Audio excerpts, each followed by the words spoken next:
No to mówię, 15, no 10 to jest kurwa linia.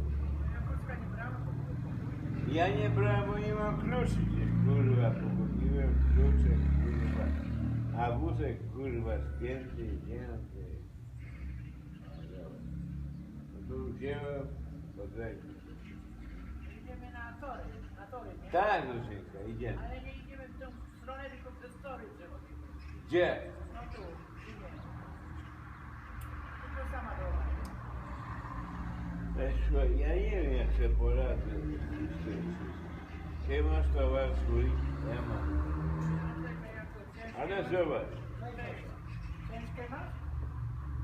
Co? Ciężkie masz? Nie, to ja wezmę na rękę, bo mam. Pasek masz, to już wylewasz, kurwa wylewasz.